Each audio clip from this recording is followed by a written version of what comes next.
Olá a todos, eu sou o Lucas Búfalo e bem-vindos a mais um Pode Ser. Eu estou aqui com o grande psicólogo forense, professor, doutor Antônio Serafim. Doutor, muito obrigado pela sua presença. Olá a todos, obrigado pelo convite, Lucas. É um prazer aqui poder falar e discutirmos coisas Prazer é todo nosso. interessantes. Doutor Antônio, fala pra gente, né, com toda a sua experiência na psicologia forense, né, antes da gente entrar mais a fundo na psicologia forense, conta pra gente, o que te fez se apaixonar pela psicologia forense? Por que você escolheu essa área? Na verdade, desde. Talvez a pergunta seja mais ampla, por que é que eu me interessei pela psicologia, né? Então, quando eu era jovem, ela é adolescente, havia uma série que saía nas bancas de jornais, chamava Tudo Sobre Drogas. Então, eu tinha meus 15, 16 anos, eu gostava de leitura.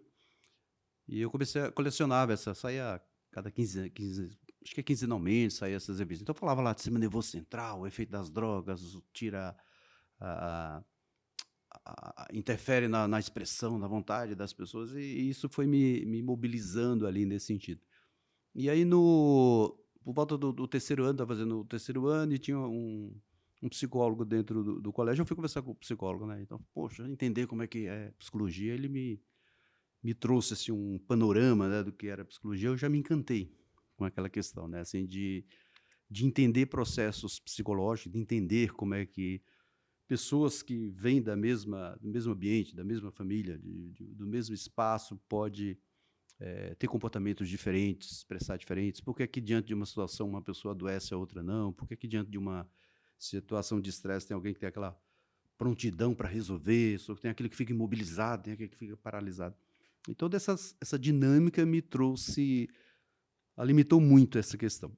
Então, quando eu entrei no curso na universidade, dentro da área da psicologia tem vários segmentos, né? Um deles é o campo da avaliação, da investigação psicológica, que é a área onde a gente vai tentar entender toda a composição dos processos, entender que existe uma estrutura biológica, né, chamado cérebro, sistema nervoso central, e existe o processo psicológico, que envolve pensar, analisar, sentir, né, que são os processos tanto da inteligência, os processos cognitivos, como memória, atenção, essas funções, a regulação emocional, como é que eu lido emocionalmente, e o comportamento. Então, tudo passa pelo comportamento, né? Então, assim, quando alguém age, a pergunta é por que que ele agiu assim, né? Então, essas questões sempre me mobilizaram, e durante o curso eu já, desde o início ali do curso, eu me identifiquei muito com essa área da avaliação, mas muito mais voltada à saúde, né? É tanto que eu tenho um paralelo da profissão, né? Então, eu trabalho tanto com a área da saúde quanto a área forense, né? Então, não são áreas divergentes, né? A gente usa os métodos da investigação psicológica para compreender o adoecimento, ajudar as pessoas, orientar as pessoas sobre suas dificuldades, e se há uma patologia, identificar que é a patologia, e orientar sobre o seu tratamento. Então, assim que eu tive a formação, eu passei 8 anos trabalhando na área da saúde, cuidando de pessoas, cuidando de crianças e tal. E por uns 8 anos que eu estava estudando, estudando, não, trabalhando, eu coordenava um ambulatório de saúde mental infantil, infanto-juvenil. Então, a gente recebeu um pedido havia umas secretarias intersetoriais, né, então Secretaria da Saúde, Assistência Social, com Justiça, e eles perguntaram na unidade que eu trabalhava se a gente poderia avaliar alguns jovens envolvidos com a antiga FEBEM, jovens com comportamentos, com atos infracionais, né, tal. E aí o pessoal se assustou, falou: "Ah, não, vamos". Eu sempre tive uma característica de aceitar os desafios, assim, né, não, vamos, acho que Sempre um aprendizado, né? exatamente, eu falei, É. eu brinco que eu tenho uma teoria que é uma única vez, né, a gente: "Ah, vamos no restaurante, e se não for bom, a gente não volta mais", né. Sempre bom Então tentar, né? exatamente. Então, a gente abriu esse espaço e eu comecei a estudar. Então vieram jovens com comportamento grave, né, do ponto de vista seja de um assalto à mão armada, até mesmo de um comportamento mais agressivo, mais violento. Então isso começou a me chamar a atenção, opa, né, outro nível e outro nicho de situação para entender. Até hoje eu estava trabalhando com pessoas com vários aspectos, né, depressão, ansiedade, quadros psicóticos, lesões cerebrais que alteraram o funcionamento daquelas pessoas. Eu ainda não tinha me deparado com essas questões. Já tinha lido algumas coisas, me interessava ali, mas quando eu comecei a estudar esses jovens, então eu falei: "Poxa, como é que pode, né? Por que que esse jovem tem um comportamento tão grave do ponto de vista da interação social?" do que a gente entende. Então, por que o cara chega a esse nível? Eu comecei a estudar, me interessar por isso. Então, eu comecei a aprofundar mais nessas questões. Nesse período, eu estava fazendo mestrado lá na USP, estava estudando dopamina, receptores dopaminérgicos, como é que a dopamina mudava o comportamento. Trabalhava com modelos animais, né? Trabalhava com pesquisa com ratos, então a gente tirava a dopamina, aumentava a dopamina, via o comportamento ali. E, paralelo, veio esse contato com essa população, que me chamou muita atenção. E aí eu comecei a estudar muito essa área. Então, aparece o termo psicopatia, termos como crueldade, transtornos mentais, violência, né? Então, isso me fez aí direcionar, né? Então, terminei meu mestrado, estava estudando esses jovens, e aí eu comecei a buscar espaço. Foi quando eu encontrei o Hospital das Clínicas. Eu já tinha feito a residência no Hospital das Clínicas, né? E estava fazendo mestrado lá no campus. E aí eu voltei para o HC ali como um colaborador, um estagiário ali, junto com o pessoal da psiquiatria, 99, né? Faz um tempo. E aí eu comecei a estudar, tinha um núcleo, né? Não era um serviço, como é o núcleo de psiquiatria e psicologia forense hoje, né? Conhecido como NUFO, mas era um grupo de estudos. Tinha psiquiatras que estavam estudando, psicólogos que estavam estudando essa questão da violência.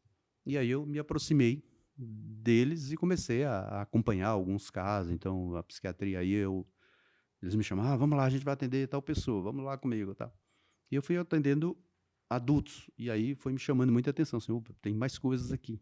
E aí eu pensei ao longo desse tempo por que não estudar o meu doutorado com essas características? E foi assim que eu fui engrenando nessas questões aí de investigar aspectos da área forense. Aí eu fui entender o que era psicologia forense, então entender que psicologia forense, por exemplo, é um guarda-chuva, né?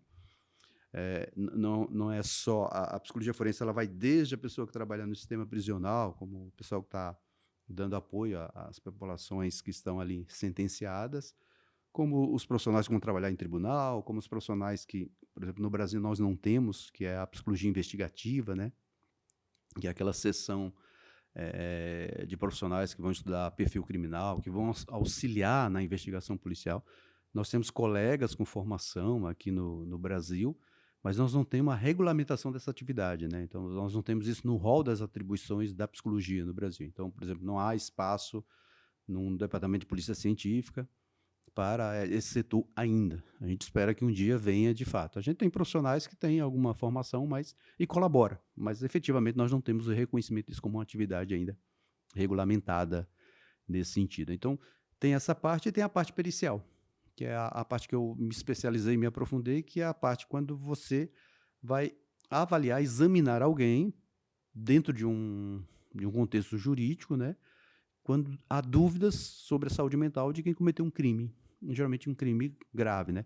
Mas pode ser furto, pode ser fraude, né? É sempre que a justiça tiver uma dúvida sobre a sanidade mental daquela pessoa, se pede uma avaliação psicológica pericial. Então, eu me aprofundei muito na área das perícias. Isso fez com que eu acabasse iniciando, por exemplo, eu já estava ali no Hospital das Clínicas, dos anos 2000, começo dos anos 2000, eu trabalhava com uma área também já chamada neuropsicologia, né, que é uma avaliação que a gente une funcionamento cerebral, alterações cerebrais, transtornos mentais, impacto no funcionamento.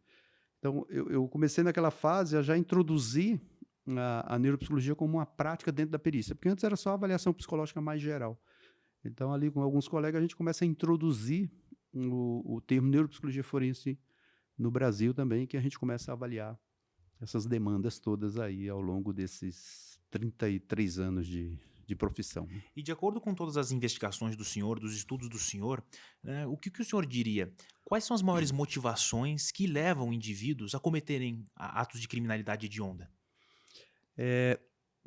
Quando eu pensei em fazer o doutorado, depois que eu tinha me aprimorado ali com relação aos adolescentes, eu comecei a estudar muita literatura e me chamou muita atenção a relação dos fatores de personalidade, né? Então, crueldade, sensibilidade, indiferença, manipulação eram termos muito utilizados, principalmente associado à ideia da psicopatia. E aí eu fui estudar psicopatia. E aí eu fui para os estudos mais complexos, porque eu desenhei um modelo de pesquisa onde uma das grandes características que se discutia muito de alguns crimes hediondos, principalmente crimes contra a vida, a questão da insensibilidade, da psicopatia, né, dessas gravidades. E falavam muito que esses caras eram insensíveis, né, os caras são frios emocionalmente. E eu comecei a estudar essas questões e a literatura diz isso. E são duas coisas diferentes. O cara é insensível e o cara é frio. Né? Insensibilidade é a falta de sentimento ali, né? Frieza emocional é uma resposta fisiológica. Mas aquela distância. Isso, né? E o cara, assim, ele não, na hora que ele vai atacar, ele não fica ansioso, ele não vai demonstrar tremores, ele não vai ficar gaguejar ali, ou vai ficar vermelho, branco, trêmulo, né? Ou vai ter uma sudorese, vai ter uma transpiração excessiva. Esses caras não têm isso. Eu falei, opa. Tem uma distância emocional, falta de empatia, certo? Mas por que acontece isso? Aí o que eu fiz? Eu desenhei um projeto, comecei a estudar, encontrei vários modelos de estudos, inclusive me baseei no modelo de estudos da emoção da Flórida, da Universidade da Flórida. Os caras tinham um modelo de imagens, né? Que era imagem que tinham conteúdos agradáveis, desagradáveis e neutras. Então, por exemplo, uma caneca sobre a mesa não significa nada, né? A parte de um corpo mobilizaria, né? Sujeira gera reações de nojo, então ativa áreas cerebrais que respondem a isso. E aí eu desenhei um modelo e eu separei no estado de São Paulo, tiveram alguns de outros estados. Eu procurei no sistema prisional pessoas que tinham sido condenadas por homicídio e que tinham características de personalidade antissocial. Então eu encontrei, ainda tinha o Carandiru, né, ainda tinha a casa de detenção ali na zona norte de São Paulo. Então tinha várias pessoas. Eu tive autorização da vara da execução para pesquisar essas pessoas. Então eu ia para os presídios, entrava em contato com eles, se eles tivessem disponibilidade, eles participavam da pesquisa. Então eu selecionei vários indivíduos com crimes graves. Então, assim, fez parte da minha amostra, né? Francisco de Assis Pereira, né? O Manico do Parque, o Francisco da Costa Rocha, o Chico Picadinho, vários outros aí acho que uns 70 e poucos sujeitos. Então eu comparei esses caras que eram mais graves com outros que cometeram homicídio, que não tinha essa gravidade, e comparei com um grupo de pessoas que não respondiam processos prisionais. Só que eu usei esse banco, mostrava essas imagens, então essas imagens elas provocavam essas respostas fisiológicas. E eu media isso com equipamentos que mede respiração, condutância da pele e temperatura do corpo. Então, esse cara usava um eletrodo, eu mostrava a imagem. Mais ansiosa a pessoa fica, a isso, temperatura exatamente. aumenta. Então, você tinha aqueles marcadores. Circulação né? do sangue. Exatamente. Então, aumenta o volume de sangue, aumenta a frequência cardíaca, respiratória. Não, geralmente, quando você está ansioso, a respiração ela encurta, você fica... Né? Então, eu avaliei tudo isso nesses caras. Aí eu encontrei que, de fato, e aí tinha os instrumentos psicológicos também, sobre características de psicopatia e tal. E eu fiz isso de 2001, 2002 a 2004. Fiquei andando pelos presídios. Fiz isso em outros estados, né? Alguns estados eu consegui Rio de Janeiro. O senhor fez um trabalho bem de campo mesmo, bem científico, empírico. Exatamente. Né? Então, eu fui estudar esses caras. E, de fato, a gente provou que esses caras têm um funcionamento fisiológico diferente dos outros, psicofisiológico, né?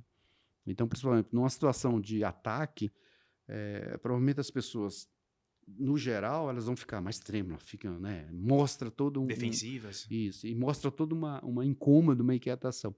Esses caras não, ele vai ser aquele cara que vai chegar no banco, vai te conversar com você, vai te manipular, vai pegar a senha do seu cartão e você ainda vai dizer para ele, poxa, muito obrigado, ele é muito atencioso. Né? Então, da mesma forma, ele vai ter um comportamento mais violento do ponto de vista de um homicídio e também não vai demonstrar aquela explosão que geralmente a gente vê. Então, a minha tese de doutorado mostrou exatamente isso, que esses caras, de fato, do ponto de vista do nível de ansiedade, eles respondem muito diferente do resto da população. Como se o conflito fosse normal para essas pessoas. Exatamente. Né? A gente tem uma área, né? A minha hipótese, a gente tem uma região no cérebro chamada amígdala cerebral, não são as amígdalas da garganta, são as amígdalas cerebrais que elas estão muito envolvidas com situação de medo, com aprendizagem de medo, certo? Com as emoções, com tensão, com estado de alerta. Né? Então, geralmente, quando você identifica uma situação de alerta, ela te manda mensagem para você se defender.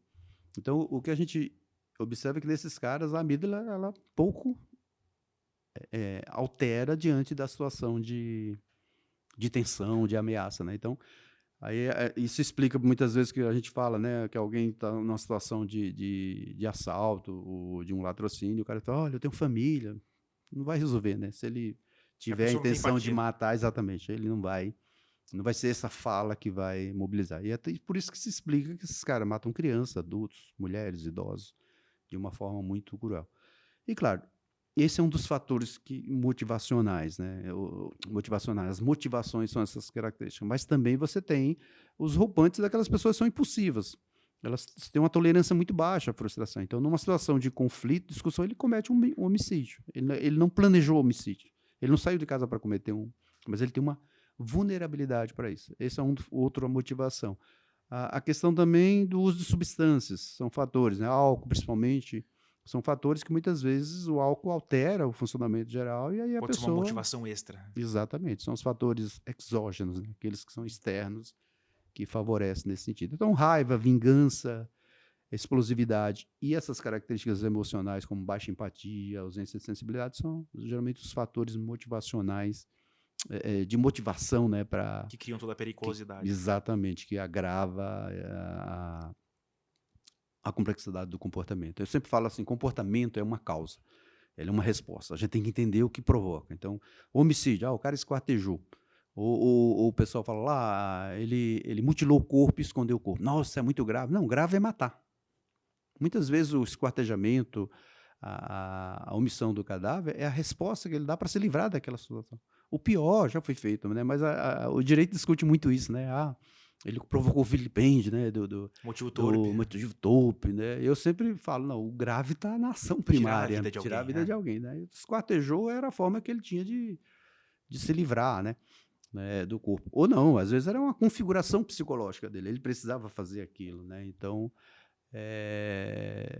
são fatores muito complexos que não dá para se avaliar à distância. À distância você pode pensar qualquer coisa. Então, por isso que a gente precisa do profissional qualificado para entender e verificar ali dentro de um segmento lógico, fundamentado, com base científica, para explicar aquele comportamento. Até para tirar a generalização de que muitas vezes acontece com violência, que é a ideia de que transtorno mental gera violência, né? E a gente acaba criando estigmas e a sociedade acha que toda pessoa que tem um transtorno mental vai cometer a maioria das pessoas que tem transtorno mental nem cometem violência, exatamente, certo? Exatamente, né? E quando comete muito mais a si próprio, né, do que aos outros. Mas a gente vive uma questão que a gente precisa enfatizar o tempo todo, do quanto a estigmatização da violência associada a transtorno mental acontece. Sim, né, doutor? Precisa fazer todo aquele trabalho de campo, que é o que o senhor fez, aquele trabalho científico, você está lá entrevistando as pessoas do que aquela distância, assim que você chega na verdade. Exatamente. E essa vivência, né, esse empirismo Esse empirismo praticidade, científico, né? exatamente, ele te dá exatamente essa base, né? E claro, a ciência, eu falo que existe a profissão de todas as áreas, né? Então a ciência, ela produz conhecimento. Ela é o pessoal que pesquisa, que desenvolve, e ela produz uma série de informações que vai subsidiar quem está na linha de frente, quem trabalha. Então, um psicólogo que pesquisa, desenvolve um instrumento que avalia, por exemplo, inteligência ou avalia o índice de depressão, ele ajuda muito o profissional da clínica, porque ele vai encurtar vieses, né, muitas vezes. Então, isso é uma base. Sem a ciência não existe a profissão. Então, e muitas vezes as pessoas esquecem do estudo, né? Então se baseia ou se pauta em outras fontes que são complicadas do quanto essas fontes têm uma fundamentação, têm uma veracidade nesse sentido. E a ciência, ela é, antes de tudo, e claro que ela tem um objetivo de passar conhecimento, mas antes de tudo ela tem que ser pautada numa prática humanitária, né? Então o pessoal... E aí, com meus estudos, eu fui aprimorando essa questão e aí comecei a fazer muitas perícias, né? Então, eu brinco que sempre que aparecia qualquer crime mais grave em São Paulo, né? Quando eu estava no HC, eu brincava que o Hospital das Clínicas tinha duas vitrines de midiática, né? A primeira era o INCO, Instituto do Coração, quando aparecia, o pessoal fazia um transplante de coração, os primeiros transplantes de coração, de fígado, aí o pessoal ia falar, nossa, fizemos um transplante, o cara está vivendo. E o outro lado do midiático era o nosso, lá da psiquiatria, que quando alguém cometia um crime grave, né, a gente tinha que ir para a imprensa tentar explicar por que aquela pessoa cometeu esse crime. Então, esse processo me deu muito conhecimento sobre essas questões. E claro, a experiência contínua, a exposição contínua te dá base de você predizer coisas, mas com fundamento, né? Não especulação, que é diferente, né? Então, quando você estuda, Você já viu vários casos, você fala, alguém fala, tal caso é isso. Pelo análise da maneira como ele atua, não é, né? Porque exatamente é a base científica que dá essa possibilidade de você discutir ainda, questionar coisas, mas nada supera a relação você e a pessoa, para você entender, para você ouvir o outro, para você entender as razões, entender. Então, claro, completa. Aí, por que eu estou falando isso? Porque muitas vezes eu tinha avaliado uma determinada pessoa, um colega, né, médico, chegou para mim e falou assim: Nossa, como é que você avaliou aquele monstro? E eu falei para ele: Mas eu não avaliei um monstro, eu avaliei uma pessoa que tem um comportamento grave.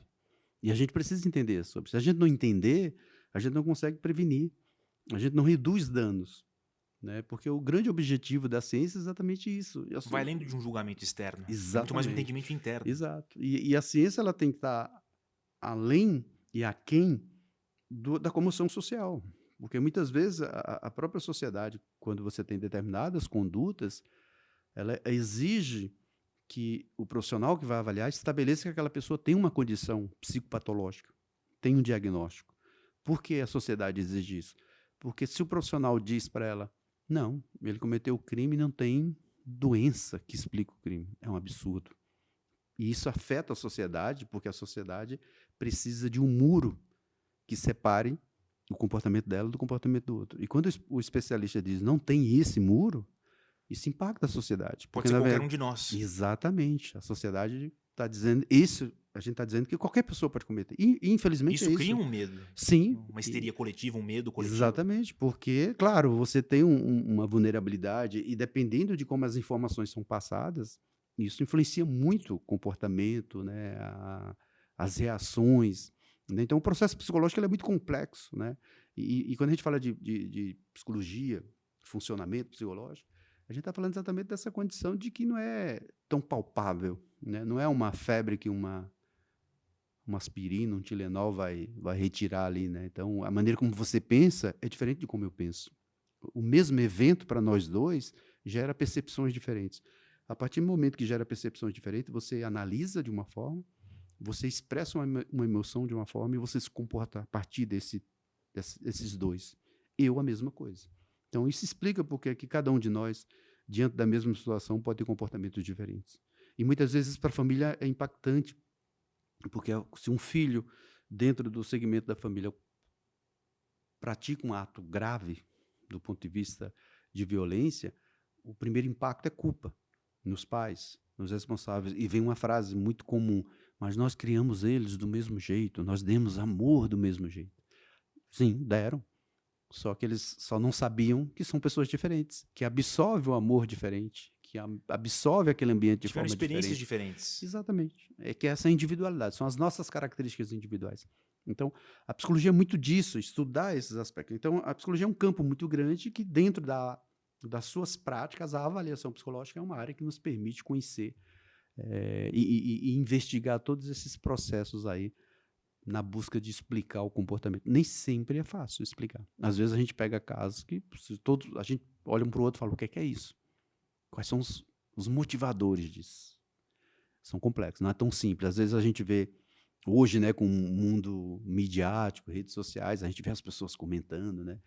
E às vezes parece muito simples falar, né? É fácil julgar externamente, sem fazer aquele trabalho de estabelecer campo. um critério. Não, isso é tal coisa, assim, né? Então, eu sempre tive uma preocupação muito grande com isso e um cuidado muito grande, né?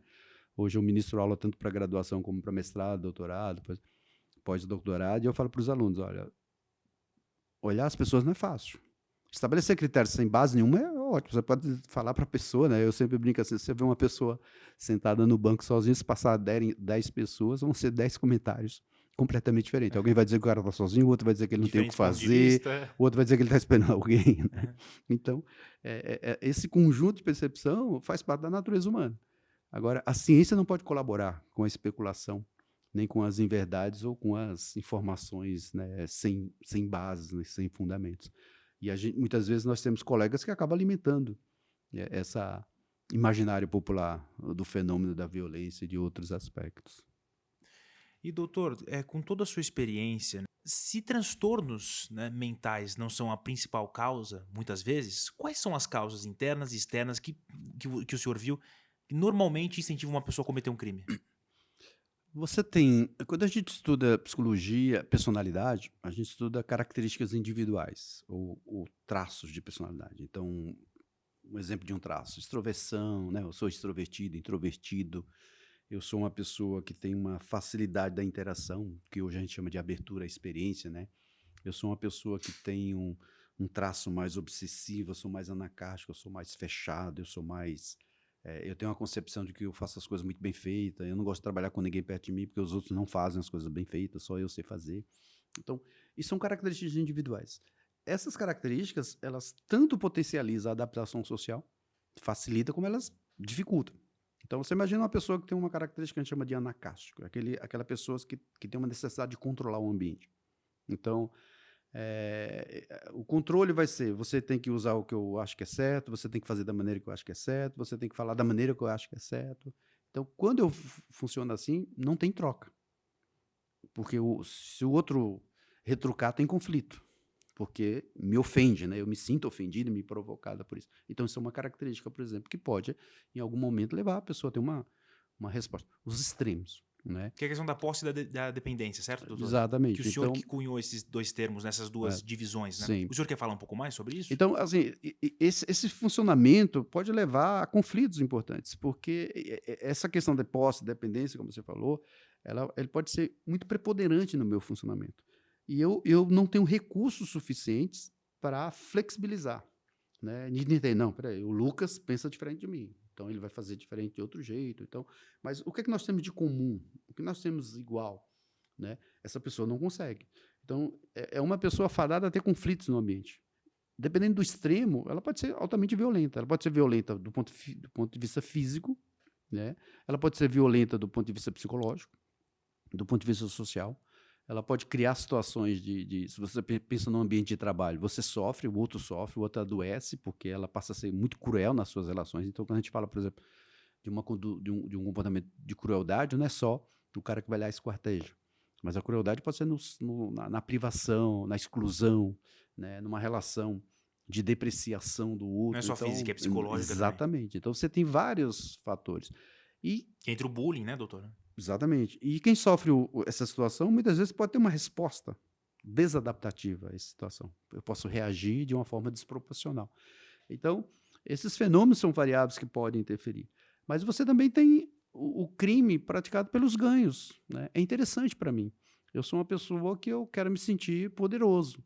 Isso não é doença, né? Isso é o jeito de ser da pessoa. Então eu vou manipular você, eu vou explorar você, e eu posso até cometer um ato mais duro para obter aquilo que eu quero.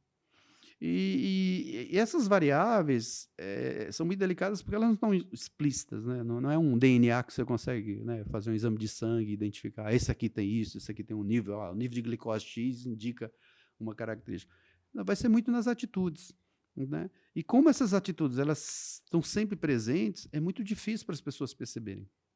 Porque ela foi aquela criança que já vai sinalizando algumas características de mais egocêntricas, mais egoístas. Toda criança tem características egoístas, sim. Aí a maturidade dela com a sociedade vai modulando isso. Ela vai entendendo que ela não vai conseguir tudo que ela quer. Mas tem crianças que permanecem isso. Tanto a família como as pessoas próximas se acostumam com aquele jeito. Ela sempre foi desse jeito.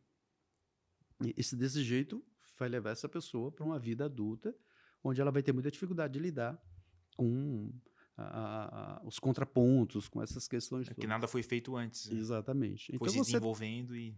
Então você tem isso, você tem aí tem a vulnerabilidade, né? A pessoa que é mais sugestionável. Então, por exemplo, você tem pessoas que têm a gente mede a inteligência, né? O famoso QI, né? O coeficiente intelectual. Então, a média de inteligência no mundo é entre um QI de 90 a 110. Né? Acima de 110 é médio superior, acima de 120 seria superior, e acima de 130, 100 e pouco, seria aqueles que eu chamo de altas habilidades cognitivas ou superdotados. Então, a gente tem essa questão. Mas a gente também tem os que ficam abaixo da média. Então, você tem ali entre 80 e 89, é o que a gente chama de médio inferior. É uma pessoa que tem um rebaixamento ali da inteligência, mas ele é só um pouco mais lento que os outros, mas flui naturalmente. Só que você tem uma categoria abaixo você vai ter QI de 79 para próximo de 70, até 71. Por exemplo, quem está muito próximo de 71, a diferença ou limiar para uma deficiência intelectual é muito tênue. E essa pessoa é muito vulnerável. Então, a deficiência intelectual tira a crítica, tira a autonomia, tira a profundidade, tira a capacidade de eu avaliar algo com mais precisão e me torna muito sugestionável. Se alguém chega e me convence, eu vou executar muito fácil aquelas coisas. Então, tem muitas práticas criminosas que são realizadas por essas pessoas. São extremamente susceptíveis. Só que elas não têm deficiência. Mas elas têm uma condição que a gente chama de limítrofe. Elas são usadas, elas são Exatamente. autoras mesmo. Exatamente. E se você for no sistema prisional, você vai encontrar um percentual significativo dessas pessoas que cometem crimes que são mais fáceis. E no próprio sistema prisional, elas vão ser aquelas pessoas que nas rebeliões elas vão estar ali de frente, né? São a primeira linha. Sendo usada sem saber Exatamente. dos perigos. Porque ela não tem esse declínio, reduz tudo isso. Porque nós estamos conversando aqui agora, eu estou te trazendo um monte de informações, você está processando essas informações, né? Isso vai te fazendo arborizar novas perguntas, né?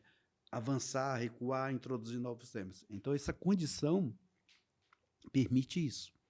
Numa pessoa que tem esse abaixamento, isso não acontece. Então, ela é um fator de vulnerabilidade. Por isso que você tem várias pessoas cometendo crimes. E outras questões do crime têm a ver com o senso de justiça. Algumas pessoas vivem situações que ela entende que ela precisa cometer aquele crime. E comete o crime. E não tem doença, não tem fatores. Então, se a gente pensar num crime como homicídio, ele é muito fatorial. Mas não dá para você, só pelo ato, estabelecer quem é a pessoa. Você pode estabelecer a gravidade do crime. Existem vários homicídios em vários contextos. Exatamente. Então, querer estabelecer o parâmetro sem conhecer não adianta. Você viu, cometeu um crime e foi encontrado a pessoa mutilada, queimada, né? Então, o que acontece? Por que acontece isso? Quem fez isso?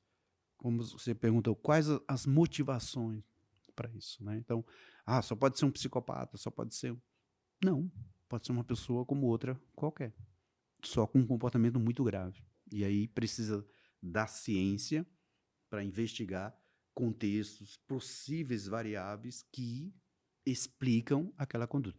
Isso não significa, às vezes o pessoal faz uma leitura de quando a gente discute, principalmente quando eu discuto isso, tá defendendo, eu já ouvi essa frase assim, tá defendendo criminoso, né? Não, eu só estou colocando o papel da ciência, né? A ciência, trabalho científico neutro. Exatamente, meu papel é exatamente... Não tem bandeira política. É de neutralidade, é imparcial, eu só estou dizendo que essa pessoa não tem... O fato dela não ter, ou dela ter um problema que motivou o crime, não isenta a sua responsabilidade. Existe a lei que vai aplicar dentro da regulamentação as sanções adequadas para aquela condição. O nosso papel nesse cenário é auxiliar o operador do direito a compreender determinados fatores que o próprio direito não tem os elementos suficientes. Então, a gente vai trabalhar exatamente com essa questão, né? Então, eu já ouvi muito, né, de vários casos que eu fiz, que as pessoas entram nesse discurso como se o papel de quem vai fazer a perícia fosse condenatório, né? Então,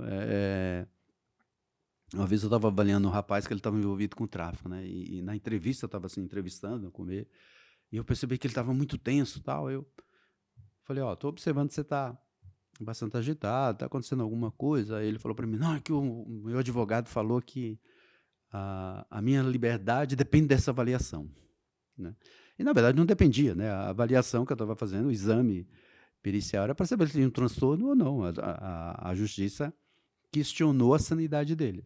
Aí eu expliquei para ele que o meu papel ali, qual era o papel da avaliação, por que está ali. Então, isso é uma coisa que eu sempre fiz. Então, mesmo avaliando, né? Então, eu avaliei pessoas muito... Eu avaliei um rapaz no Maranhão, o Chagas. O Chagas matou 42 meninos. O Francisco Chagas, certo? Isso, né? Francisco da Chagas. Ele No matou... caso dos emasculados. Isso, exatamente. Eu fiz a perícia dele, né? Ele matou 42 crianças, de 4 a 11 anos de idade. E eu expliquei para ele o meu papel lá. Como eu faço isso quando eu ia avaliar um idoso com suspeita de demência, por exemplo, de um Alzheimer. Eu explicava para ele, qual é o meu papel aqui? Olha, o senhor veio para cá porque o seu médico percebeu que o senhor está com dificuldade de lembrar das coisas. Então, eu vou fazer isso e isso, isso.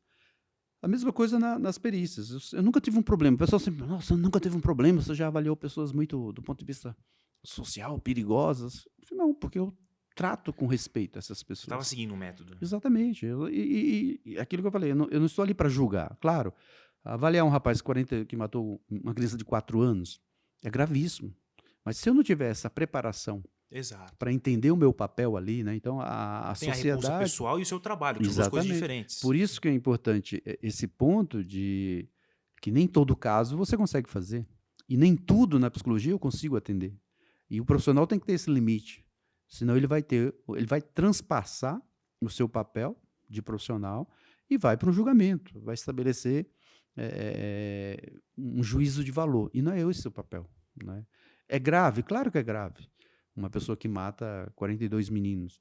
Mas e se a gente não conseguir entender? E se a gente não tiver ferramentas para compreender isso e até para melhorar essa condição? É como a questão do abuso sexual. Se fala muito, né? Nós temos as campanhas 18 de maio, luta contra o abuso sexual infantil e tal. Mas a gente sabe muito pouco de quem pratica isso. Né? Então, as estatísticas mostram que 75%, 74% ocorre em casa. Tá? Mas quem é essa pessoa que faz? É igual ao feminicídio. O homem mata a mulher morre uma mulher a cada 6 minutos, né, 6 horas, alguma coisa assim. Mas quem é esse homem? Por que ele mata? Ele mata por ciúme. Será? Então, essas variáveis são importantes para a gente. A gente só previne quando a gente consegue identificar essas variáveis. Então, o papel que a gente tem é muito complexo. E aí, entender motivações é pensar exatamente isso. Não fica muito fácil, né? Se você chega para mim e fala, o cara matou uma pessoa lá no interior, aí eu digo para ela, o que é que ele usou? Faca. Então é isso. Não sei. Isso pode ser qualquer coisa, menos uma fundamentação. E como é que o senhor separa aquela repulsa, aquele julgamento pessoal que naturalmente vem do trabalho, daquela análise mais fria, direta, científica? Qual método o senhor usa internamente? Eu não sei se tem um método, né, Lucas? Uma Assim, estratégia? a estratégia é o seguinte: quando eu comecei a trabalhar,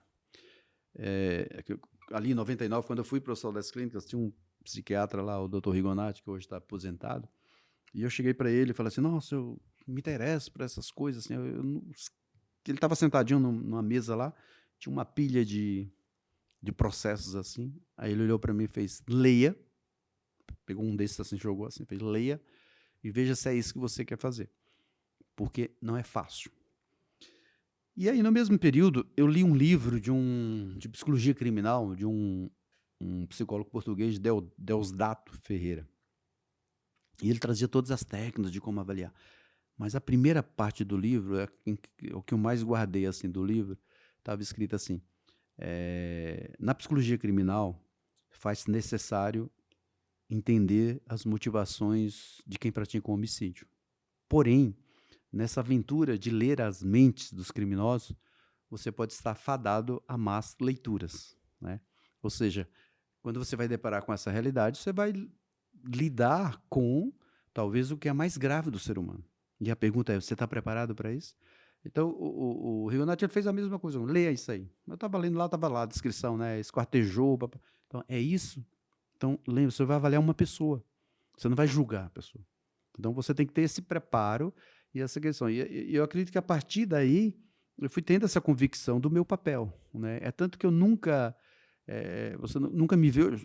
Você já deve ter visto profissionais falando, até opinando sobre essas questões. Eu sempre tive a concepção de que o meu papel é entender aquela pessoa. Né? Então, eu ensino para os alunos a avaliação psicológica e neuropsicológica, tanto na área clínica como na área forense, e eu sempre falo para eles, a avaliação não é aplicação de testes, não é um processo de reduzir o outro ou de classificar o outro. A avaliação é um processo complexo de compreender o outro. A partir do momento que você consegue compreender o outro, e aí, claro, você precisa de ferramentas para isso. Não entrar com ideias preconcebidas? Exatamente. Eu falo para eles, você vai avaliar alguém, você pressupõe que a partir do zero, você não sabe nada sobre aquela pessoa. Mesmo num processo jurídico, quando você leu... Tábua rasa. Chega lá, tábua rasa. Você leu sobre o processo, está lá escrito. Se você pega a escrita do promotor, você já condena. Porque é esse o papel Esse da... é o estilo do promotor, exatamente. o estilo, né? Você pega o advogado, tem outro estilo.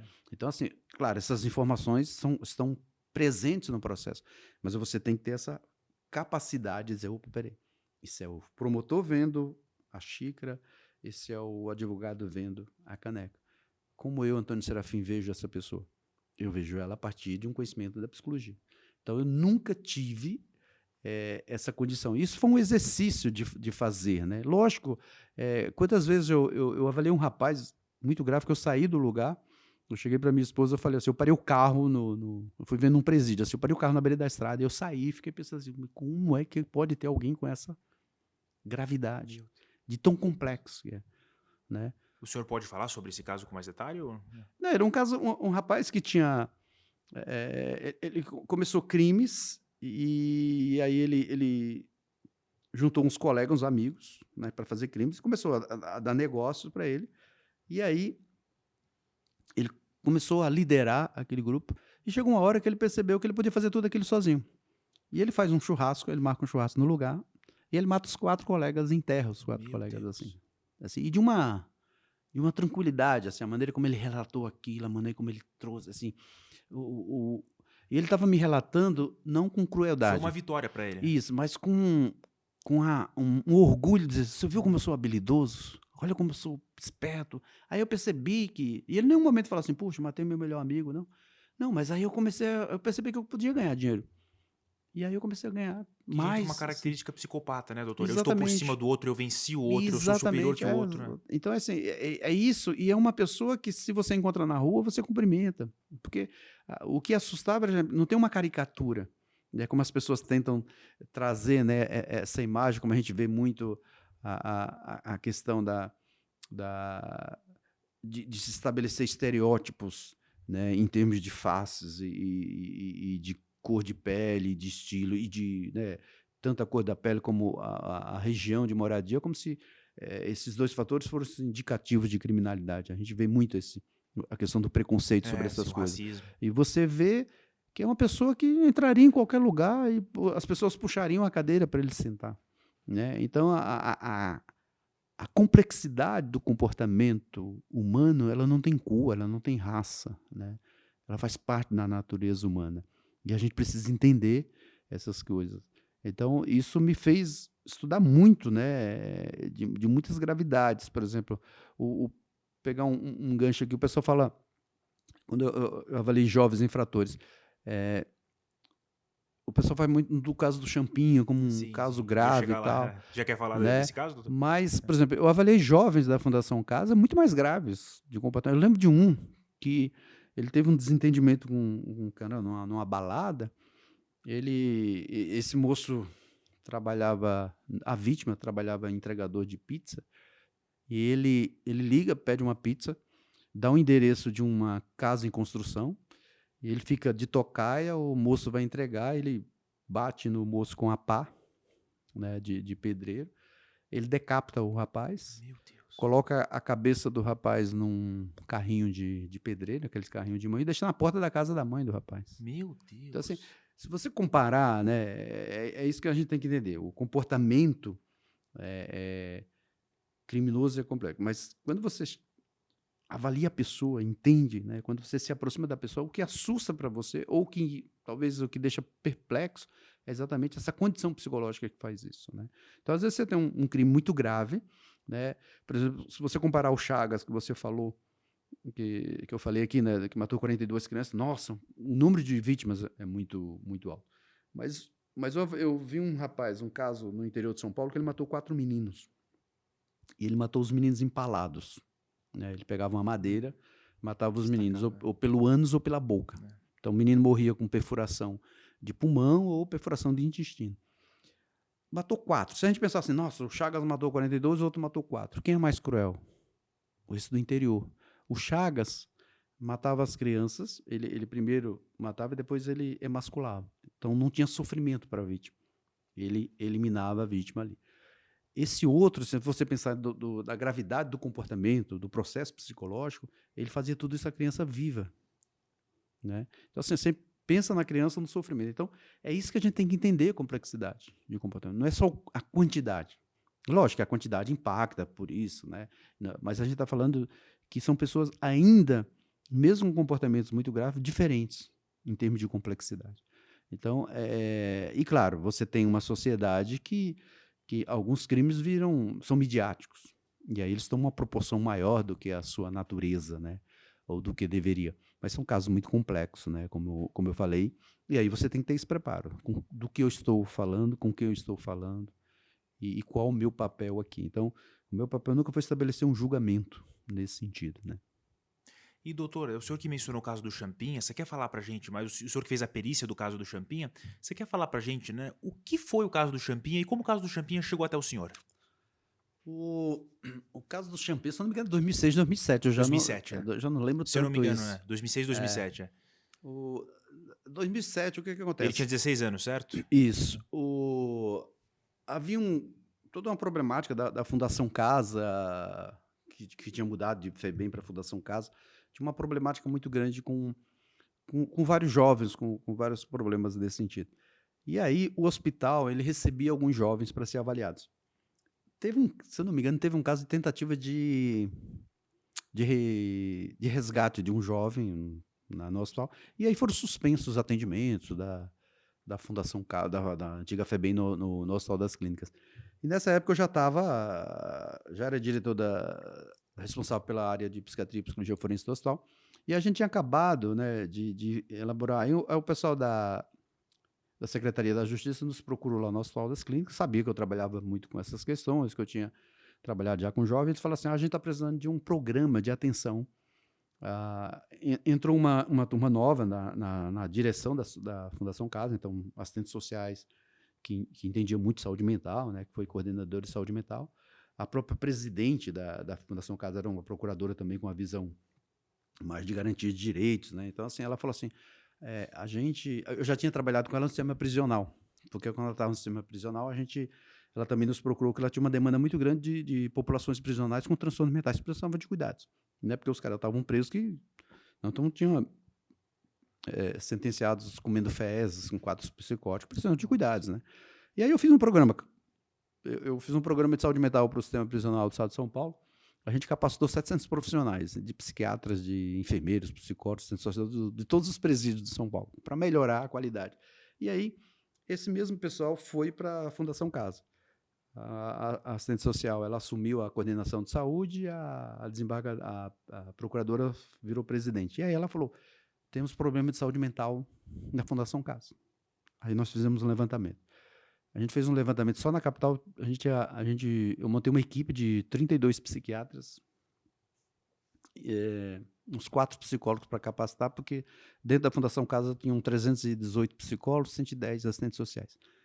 E aí a gente fez um levantamento só na capital, nas unidades de São Paulo.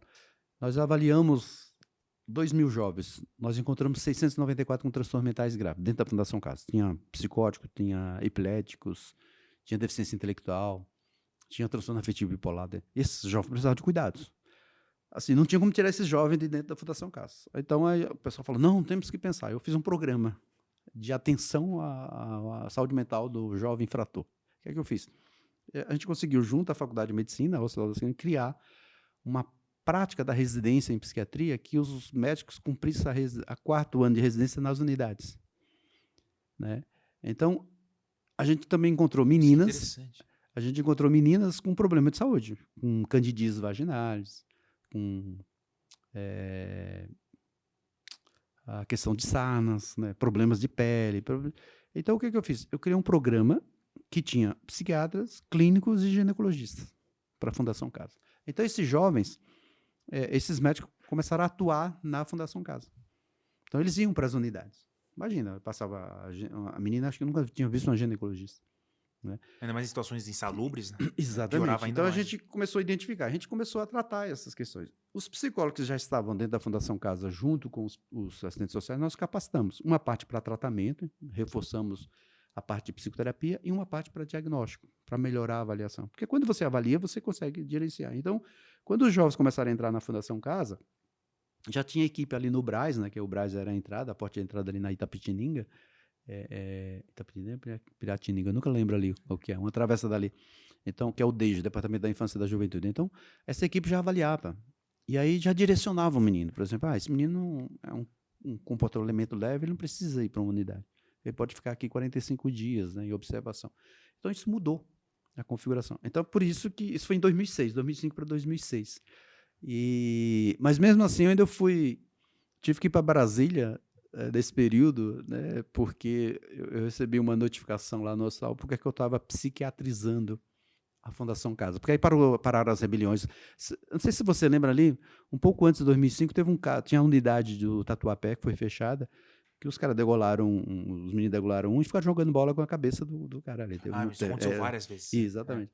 Então, a gente fez tudo isso. Imagina, apagar incêndio, né? Então, fiz o programa e o programa, assim, ele recebeu uma menção honrosa na Organização dos Estados Americanos pela qualidade dos atendimentos, né? O governo do estado e tal.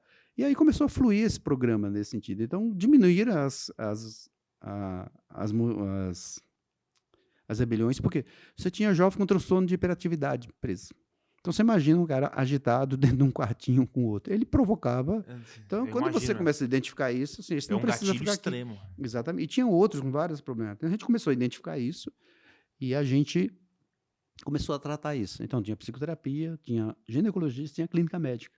Mas o pessoal, com toda a concepção ainda distorcida sobre saúde mental, eu tive que ir para Brasília, para o Ministério da Justiça, a diretora da Saúde e a presidente, para a gente explicar por que a gente estava psiquiatrizando, né? Aí eu levei um único slide com a planilha, mostrando 698 casos de transtornos mentais dos jovens.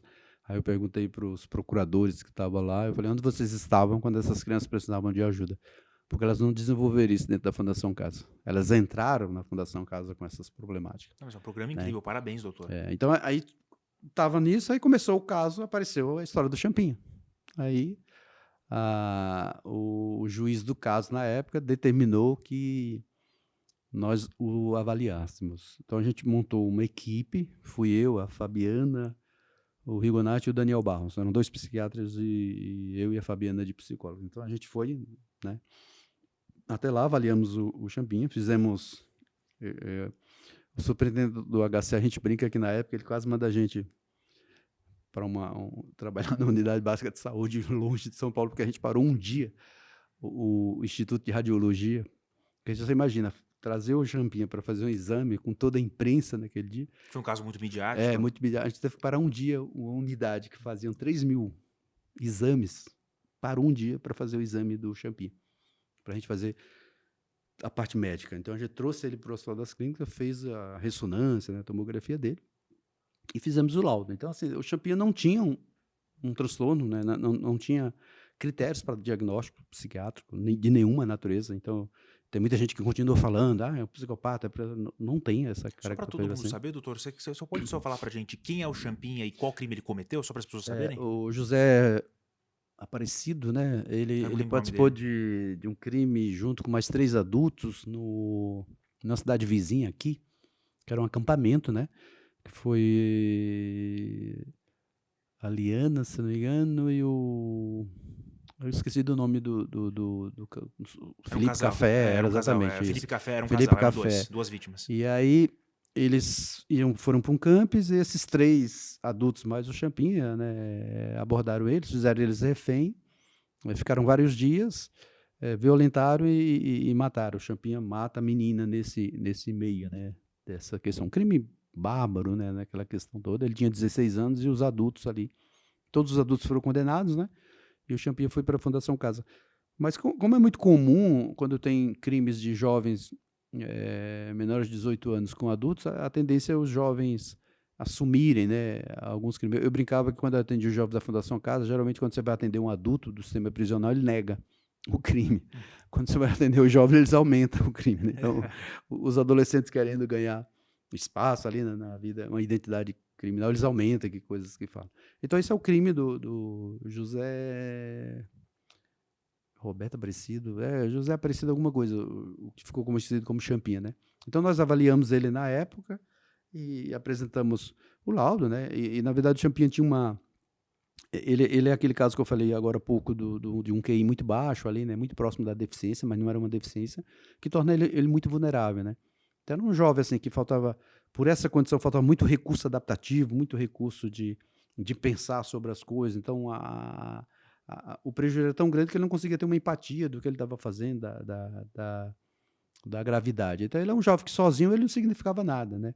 E é um caso de muita repercussão, porque tinha todo uma ideia, né? Toda a imprensa configurou como um jovem, um serial killer, todos aqueles discursos, né, que tinha dele. Foi um caso que teve muita repercussão, mobilidade, se discutiu muito, redução da maioridade penal, as pessoas foram para Paulista fazer movimento, né? Então, e é muito estranho para mim, um país que não cuida das crianças, nem dos adolescentes, é uma sociedade que tem um paradoxo muito grande, porque ela não cuida de jovens, ela não protege, né? Mas quando o jovem comete um ato, ela quer reduzir a maioridade penal. Então, é um paradoxo muito grande que a gente precisa tomar muito cuidado com essas questões, porque a gente primeiro precisa proteger, garantir, né?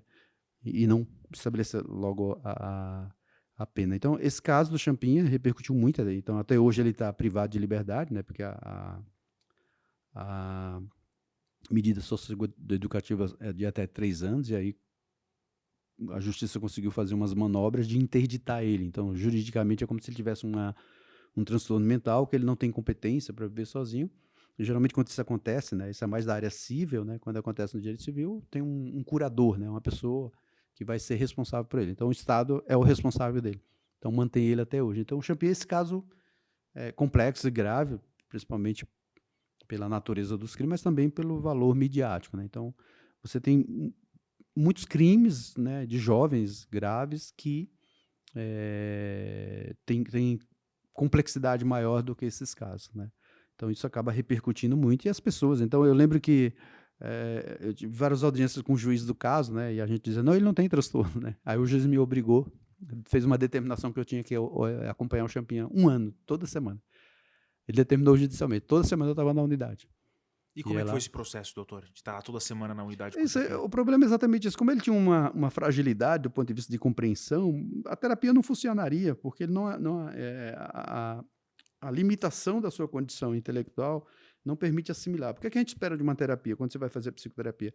Que a terapia ela leva 2 processos importantes. O primeiro dele é a consciência, né? Levar você a uma consciência de como você está funcionando, de como você está se vendo no mundo e como você vê o mundo, né?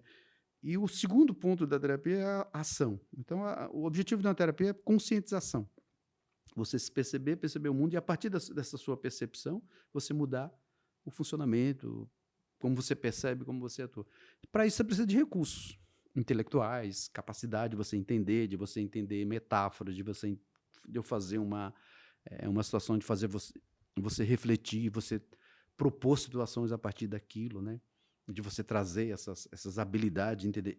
A condição dele não permite isso. Então, a terapia não funcionava. Então, a gente ia lá, era mais orientação, mais acompanhamento. Ele gostava muito da gente, né? Assim, porque a gente era um assunto que ele falava, eu e a Fabiana, a gente ia semanalmente, que era outra psicóloga, e ele falava que era um assunto que tratava ele bem nesse sentido. E tem uma passagem muito engraçada, né? Porque quando ele fugiu, né? Ele teve uma fuga, aí a imprensa veio falar para mim e tal. E eu falei exatamente isso, assim, né? Que o problema dele era com quem ele estava. Mas depois dessa história, aí um médico, né? Um médico do Instituto de Medicina Legal de São Paulo deu um diagnóstico de transtorno orgânico de personalidade para ele. Então, só para explicar para o pessoal, né? O transtorno orgânico de personalidade é quando você tem um funcionamento geral, você era uma pessoa, vou dar um exemplo aqui, calma, tranquila, você sofreu um dano cerebral, uma lesão, um acidente, um tumor que lesionou uma área do seu cérebro, você mudou o comportamento, você passou a ser um cara explosivo, insensível, isso é o que a gente chama de transtorno orgânico. Você muda a sua constituição psicológica em função de um quadro físico. Isso acontece na vida adulta, né? O que o médico deu o diagnóstico de Champinha alegou que quando ele nasceu, ele demorou a respirar, né, o que a gente chama de anóxia ou hipóxia, né? Então, quando corta o cordão umbilical, a criança precisa respirar automaticamente para levar oxigênio para o cérebro. O Champinha, segundo esse médico, teve isso, e isso lesionou o cérebro dele, coisa que a gente não viu, porque nós fizemos uma ressonância, lembra que a gente parou um dia inteiro no hospital, não tinha nenhuma lesão estrutural, morfológica, né? E mesmo que ele tivesse, esse tipo de coisa, quando a criança nasce que tem a falta de oxigênio, ela provoca a tal da paralisia cerebral. Aquelas crianças têm uma lesão na área motora do cérebro e a criança fica rígida, aquelas crianças ficam muito, né, você vê os movimentos, ou ela fica muito hipotônica, molinha, mas não vira agressor, né? Não é essa a relação. Então foi dado esse diagnóstico, exatamente. E essa foi a divergência entre o laudo do senhor e o laudo do IML, certo? Isso. E é tanto que quando o juiz, eu lembro de por que eu estou trazendo isso? Porque numa audiência assim, O juiz. Aí teve uma entrevista de um repórter do Estadão, foi falar comigo sobre isso. Eu já estava pé da vida com essa coisa, assim, eu já aguentava mais champinha, né? Eu brincava que qualquer dia eu ia ser processado por formação de quadrilha, porque sempre que aparecia o nome dele, o meu estava junto, né? Ali. E aí esse jornalista, ele chegou para mim e falou assim, eu já tinha falado do caso, ele estava saindo. Aí a gente esquece que jornalista, né, que às vezes o jornalista nunca encerra a entrevista, né? Na minha concepção, eu estava acompanhando ele para sair, eu achei que tinha encerrado a entrevista. E ele falou assim para mim, mas o doutor X aí do IML falou que o Champignon tem uma lesão no cérebro, não sei o quê. Aí eu olhei para ele e falei, cara, se comparar o cérebro do Champignon com o meu, provavelmente o meu está mais atrofiado do que o dele.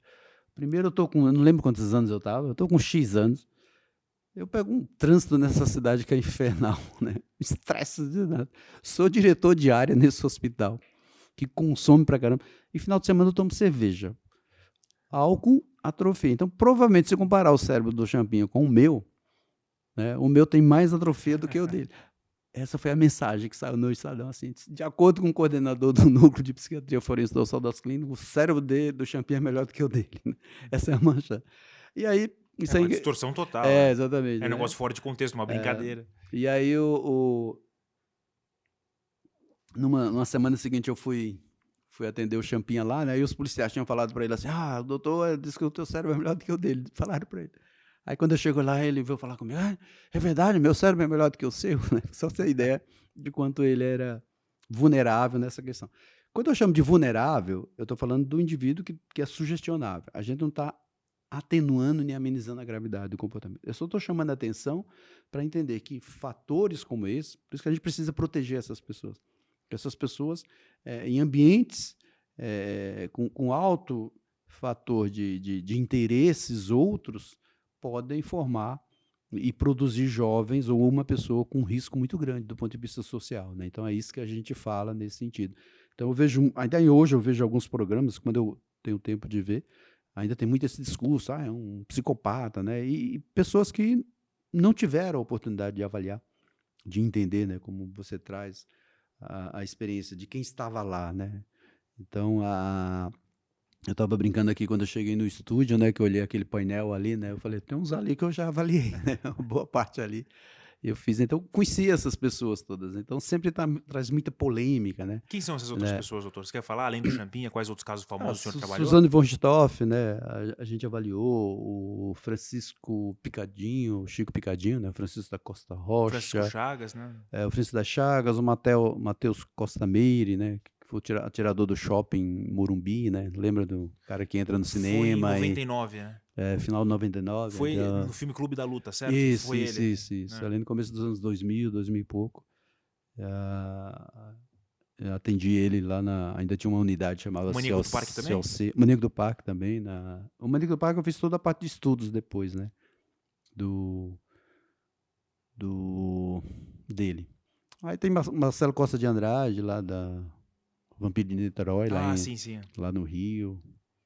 E tem outros que não são midiáticos, né? Mas Ronivaldo Guimarães, lá em Belém do Pará, que pegou uma menina também, fez um comportamento muito grave. Então, tem vários casos aí que são pessoas graves que a gente precisa entender essas questões, né? E essa coisa é muito interessante, muito midiática, né? Porque uma vez eu estava participando de um congresso Psicologia Jurídica e Direito Penal, e eu estava falando exatamente me pediu para falar assim, psicopatia, verdades e mentiras, alguma coisa assim, né? E aí eu acabei minha palestra e uma pessoa chegou perto de mim assim, posso fazer uma foto com o senhor? Claro. Aí ela olhou para mim assim, ela falou, eu sou igualzinho ao senhor. Aí eu olhei para ela, tá, mas em quê? Ela olhou para mim e falou, eu adoro psicopatas. Aí eu falei para ela, mas essa foi a mensagem que eu passei, eu não adoro psicopata, eu estudo a gravidade dos comportamentos, né? Então para saber detectar comportamentos para que eles não aconteçam de novo, né? Exatamente, a gente estuda esse fenômeno, né? Nós não nos despersonalizamos a partir do momento que estuda, senão a gente perde né, o limite entre o meu papel e o papel do outro, né? Mas, doutor, além dos agressores, Quais são as maiores consequências psicológicas das vítimas? Ainda mais, né, o senhor que trabalhou muito com vítimas de abuso sexual, vítimas de bullying. Quais são as maiores consequências psicológicas que o senhor observou nessas vítimas, doutor? Uma coisa importante, da mesma maneira que você tem as características individuais de quem pratica a ação, você também tem características individuais de quem sofre a ação. Certo. E essas características elas vão potencializar maior adaptação ou não, né? Então, primeiro ponto, toda pessoa que sofre uma violência vai desenvolver um trauma? Não. Tem pessoas que têm uma competência, uma capacidade, têm recursos psicológicos, né? Que são mais resilientes, que são mais adaptativos e conseguem se livrar. De uma maneira geral, quem desenvolve os problemas, né, ele vai permear principalmente a questão da sensação de incapacidade, impotência e de violação, que vai figurar inicialmente com um quadro de ansiedade misturado com sintomas ansiosos, porque é uma gravidade e vem o estresse pós-traumático. Quando a gente estuda meninos e meninas, tem uma diferença muito grande do impacto. Os meninos eles apresentam uma complexidade maior do comportamento. As meninas, elas vão ter uma problemática nas relações ali, né? Mas vai ter ansiedade, vai ter processo associado. Os meninos têm um processo depressivo muito grave. E é muito... Por quê? Porque o menino, quando ele é violado, do ponto de vista sexual, principalmente quando ele... Porque ele pode ser violado de um agressor que pratica sexo oral nele. Não mexe tanto com a masculinidade. Mas quando ele sofre penetração, isso bagunça muito a vida do garoto, porque quando ele, dependendo da faixa etária, ele não entende a gravidade, mas quando ele cresce, ele chega no nível de maior entendimento, isso pode gerar uma confusão muito grande. Isso gera um retraimento social. Geralmente essa criança vai ser mais agressiva, ele pode ser extremamente violenta, ele pode ser multiplicador desse comportamento, então vai depender muito de fator para fator. As meninas também, as meninas vão ter muita dificuldade nas relações também, de confiança, pode vir a questão da manipulação, então a erotização, né, precocemente as meninas começam, né? Mas os dois casos provocam um estrago muito grande do ponto de vista adaptativo, né? E quanto mais o avanço da maturidade, maior a percepção da gravidade, né? Então, a criança, por exemplo, ela começa a perceber que aquilo não era carinho, era abuso? Era abuso, e ela começa a ter um choque, porque ela gostava, ela não entendia aquilo, né? Se o abuso não era violento, gerou um prazer, uma certa satisfação, e ela começa a entrar em conflito, porque ela gostava e ela começa a se culpar achando que ela permitia, e a responsabilidade dela. Aí você vem risco Ela era muito jovem para saber. Exatamente. Aí vem depressão, vem automutilação, risco de suicídio. E aí é sempre uma problemática. Por isso que a gente tem que entender muito, principalmente quando a criança muda. Então, os indicativos são muito importantes. Assim, como é que era essa criança? Como é que era esse menino? Como é que é essa menina? Então, de repente, começa a aparecer comportamentos mais evasivos, mais isolados, irritabilidade. A criança começa a se isolar no sentido de não quer ninguém que veja ela se trocando, tomando banho. Então, que comportamentos são esses? É sempre bom estar atento sobre essas perspectivas, né? Mas quando essas situações de violência sexual elas provocam o estrago, é muito grande.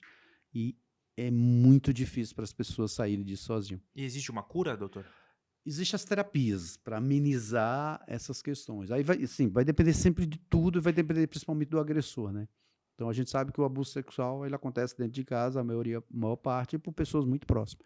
Então, essa quebra de vínculo é muito complicado no desenvolvimento psicossocial, no desenvolvimento psicoafetivo dessas crianças. Então, a extensão, o ideal é que quanto mais cedo se identifique, retire a criança desse ambiente e aí começa os tratamentos, né? Muitas vezes vai precisar de apoio psiquiátrico, porque interfere em sono, interfere em alimentação, interfere do ponto de vista clínico, e a psicoterapia para trabalhar nesse aspecto. E a orientação à família, né? Porque muitas vezes a família também vai ter o sentimento de culpa por não ter protegido, por não ter visto tudo isso. Então, não atinge só a vítima, ela atinge todo um contexto. E além do abuso sexual, o senhor trabalhou também muito com bullying, né? Vítimas e agressores. Quais são as maiores causas psicológicas de agressores de bullying e também de vítimas de bullying, né? Como é que se cria aquele ambiente nas escolas? Como que ele afeta a nossa juventude? O bullying hoje, por exemplo, o bullying tem uma configuração hoje mais... havia pouco tempo agora, se estudava muito bullying na concepção de que eram pessoas tímidas que tinham muita dificuldade de interação social, mas retraídas e eram sofriam toda essa violência, né, psíquica ali, e isso fazia com que eles reproduzissem o bullying, né? Na verdade, muitos dos perpetradores de bullying sofreram bullying. Os estudos mais recentes estão falando de outras questões. Então, a gente está vendo jovens com características de acentuação de crueldade, né, que praticam bullying por prazer. Então, você começa a ver jovens com prazer de depreciar o outro, de denegrir o outro, né, de criar uma condição ali desfavorável, E né? de acordo com as observações e estudos do senhor, por que eles têm esse prazer, doutor? Então, por necessidades. Geralmente pode ser indivíduos muito inseguros, né? Tem toda uma instabilidade, tem aqueles fatores internos, e aí ele transporta toda essa Pode ter ainda percepção. abuso em casa também? E ele Exatamente. traz isso para a escola? Pode ser, e ele vai atacar o outro. Então, ele precisa para melhorar essa autoconfiança, autoestima, ele precisa depreciar o outro e agredir o outro.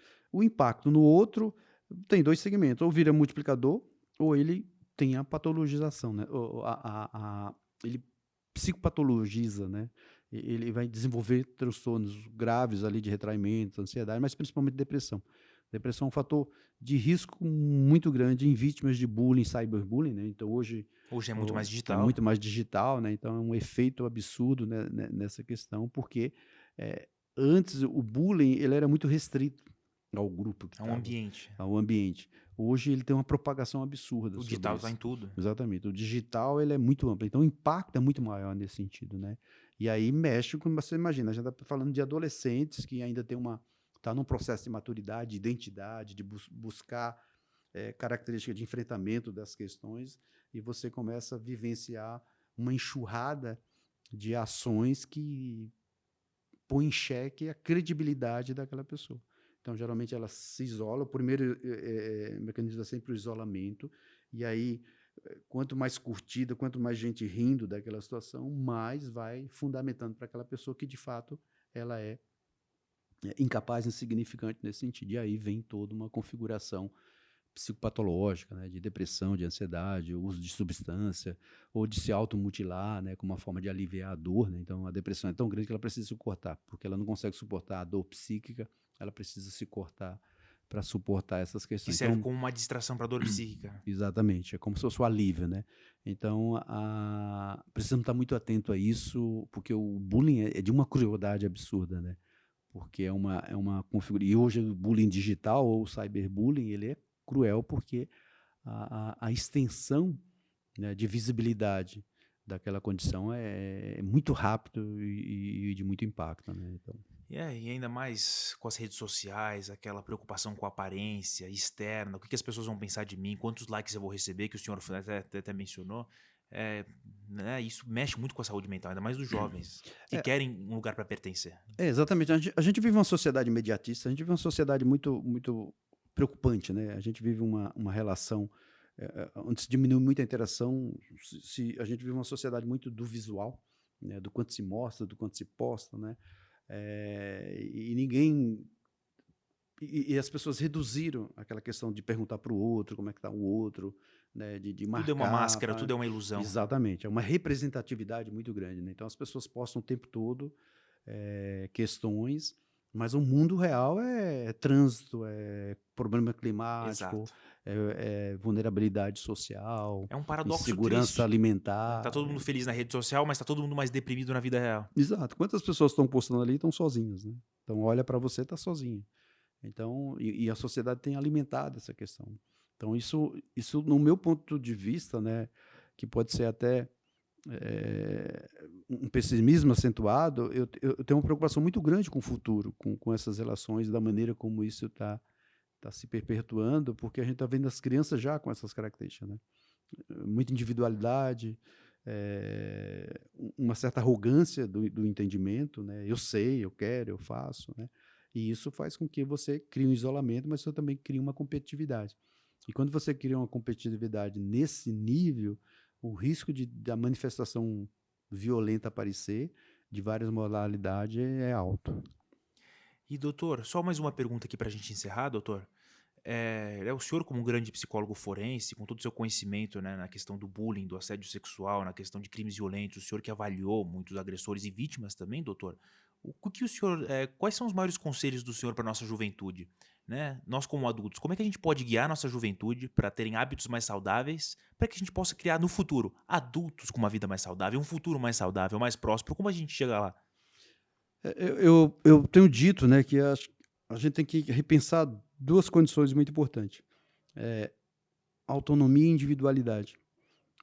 Se fala muito nisso, não, tem que dar autonomia, tem que dar individualidade, mas eu penso e vejo que está se confundindo autonomia e individualidade com negligência. Então, as famílias não conversam mais, tem um certo receio, né? Então, a gente tem que trazer, mas a gente tem que trazer os jovens, as crianças, dentro do diálogo Exato. e Ensinar como dentro ser de um autônomo. modelo, exatamente. Ensinar como processo, né? Então, não é se virar, né? É trazer e resgatar essas questões. Mas a gente também tem os pais hoje, os adultos, que também não se relacionam, estabelecem relações digitais nesse sentido, e entram no imediatismo, né? Então, as pessoas hoje elas lidam muito mal com as adversidades. Então, a gente cria uma onipotência de que a gente vai sair, a gente vai chegar em tal lugar e vai encontrar aquilo que a gente pensou que vai acontecer. E a gente tem que saber que a vida, a gente tem que ter planos, né? Se eu vou sair da rua, eu tenho que pensar, se estiver ruim, por onde eu vou? Quais são as E alternativas? vão ter frustrações, Então, surpresas, faz parte da exatamente. vida. Então a gente não tem mais essa perspectiva. As pessoas estão vivendo como se tivesse um determinismo de futuro dominador. Então, eu sei o que vai acontecer. Aí, quando não acontece aquilo, o mundo desaba. E aí você tem todo esse cenário hoje de tentativa de suicídio, aumento de consumo de substância, violência e uma série de outras questões que são preponderantes para uma adaptação social. Doutor, muito obrigado por essa entrevista incrível. Foi mais do que um prazer entrevistar o senhor. Parabéns por todo o seu conhecimento e suas contribuições, né, para a psicologia, né, e para o Brasil também, para o mundo. É, eu sempre falo, né, a universidade, ela precisa, a universidade também cria seus Ah, guetos, sim, o senhor dá cria, aula na USP, né? Quer falar mais sobre isso? eu sou professor da Universidade de São Paulo, do Instituto de Psicologia, né, e eu falo muito isso, né, a universidade também cria seus pedestais, cria seus totens e cria seus muros, né, e a gente precisa romper isso, né, Exato. então a ciência, ela precisa ter, a universidade tem que ter um papel Além da social. sala de aula, além do laboratório. Exatamente. Então, esses espaços, discutir essas questões, trazer essas temáticas, é uma forma de você dar uma contribuição social e oportunidade das pessoas ouvirem, verem e repensar, né, várias questões. Então, a psicologia, eu costumo dizer que psicologia deveria ser igual à área médica, né, para a população. De vez em quando as pessoas podiam passar no psicólogo e fazer uma avaliação. Como é que Sim, eu estou? exato. As pessoas não fazem isso. As pessoas só vão para a É uma profissão psicologia. médica. Exatamente. A profissão só vai para a psicologia porque alguém falou, acho que você precisa fazer uma avaliação. E não, a gente precisa passar, conversar com um profissional especializado para saber, nossa, às vezes tem uns pensamentos, acho que isso está muito correto, não está muito correto. Da mesma maneira que eu falo quando eu tenho uma dor no tornozelo, ou uma dor no pulmão, na garganta, eu vou no pneumo, eu vou no ortopedista. Então, a psicologia também ela precisa abrir. Mas eu ainda entendo, Como o senhor falou, né? Quando a pessoa se corta para achar uma exata, outra dor, ela vai direto para o hospital, senão ela vai morrer. Qual foi a causa exatamente. daquilo? Uma causa psicológica. Exatamente. Então, a gente tem que pensar isso, né, de trazer, mas eu também digo e falo que a psicologia ainda é uma formação elitista, né, porque, de certa forma, ela ainda forma o aluno para abrir seu consultório e esperar que a pessoa venha até ele. Então, a gente também precisa inserir a psicologia nas redes, por exemplo, a avaliação neuropsicológica é uma área extremamente importante no mundo e nós não temos no Sistema Único de Saúde a oferta desse serviço gratuito. Então, a gente precisa também sair, Isso é um trabalho né, revolucionário. Ir atrás do exatamente, paciente. né, trazer essas questões e o quanto entender que um apoio psicológico não é para quem está portador de um transtorno mental, mas para manter e aprimorar a saúde mental. Doutor, muito obrigado. Eu agradeço, uma conversa bastante agradável aqui. Antes da gente encerrar, tem mais alguma coisa que o senhor quer acrescentar, comentar, divulgar? Não, tranquila. Acho que é isso, né? Procurar a questão, assistir os podcasts e filtrar, né, o que são podcasts aí interessantes com pessoas que de fato têm uma contribuição e melhorar, né? Então a gente precisa melhorar muito a qualidade da interação e a relação com as pessoas, né? Então, muitas vezes eu tenho dificuldade de lidar com meu filho. Então, poxa, conversar com um psicólogo, com uma psicóloga, né, para entender isso. Por que é que eu estou com essa dificuldade? Então, a gente não pode ser essa ilha de achar que domina tudo. A gente precisa de espaço, a gente precisa, né, do interno, mas também do externo, porque o externo Aquele nos diálogo. cobra muito, exatamente. Doutor, mais uma vez, muito obrigado. E esse foi mais um Pode Ser com o grande psicólogo forense, professor, doutor Antônio Serafim. Muito obrigado. Muito obrigado, gente.